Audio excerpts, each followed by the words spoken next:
Hi అండి అందరికీ. ఈరోజు క్యారెట్ కూర చూపిస్తాను. ఇది కొంచెం డిఫరెంట్గా ఉంటుంది చూడండి. దానికోసం ఒక కడాయి పెట్టుకొని అందులో నూనె వేసుకొని నూనె వేడయ్యాక ఇలా కట్ చేసుకున్న క్యారెట్ ముక్కలన్నీ వేసుకోవాలి. ఏంటి క్యారెట్ కూరనే కదా, అందరికీ తెలిసిందే కదా అని అనుకోవద్దు. ఇది కొద్దిగా డిఫరెంట్గా చూపిస్తున్నాను. ఈ విధంగా కొద్దిగా 5 నిమిషాలు మగ్గిన తర్వాత ఆనియన్స్ కూడా కట్ చేసుకొని వేసుకోవాలి.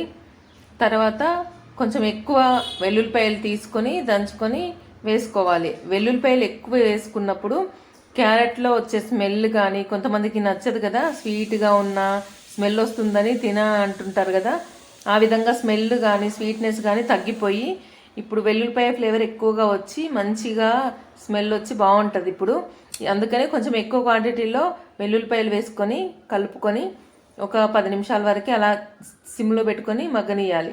తర్వాత ఉప్పు కొద్దిగా పసుపు వేసుకొని కలుపుకొని ఇంకొక 5 నిమిషాలు ఉంచుకోవాలి. చూడండి, చాలామంది ఇళ్ళలో క్యారెట్ తినరు, అసలు ఇష్టపడరని అంటుంటారు కదా. ఈ విధంగా ట్రై చేయండి, చాలామందికి నచ్చుద్ది. చపాతీల్లో కానీ అన్నంలో కానీ తినడానికి బాగుంటుంది. ఇప్పుడు కొద్దిగా కారం వేసుకుంటే సరిపోద్ది. మనం మిర్చి లాంటివి ఏం వేసుకోలేదు కదా, దానికి తగినంత కారం వేసుకోవాలి. క్యారెట్స్ ఎక్కువ తినండి, కంటి చూపుకి చాలా మంచిది.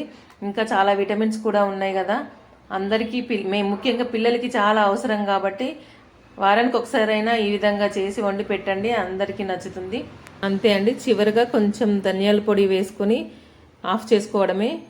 ఇది ప్లెయిన్ ధనియా పౌడర్ అండి, ఇంకేమీ కలపలేదు, మసాలాలన్నీ ఏవీ కలపలేదు. ఇది వేసి ఒక 2 నిమిషాలు ఉంచుకొని స్టవ్ ఆఫ్ చేసుకోవడమే.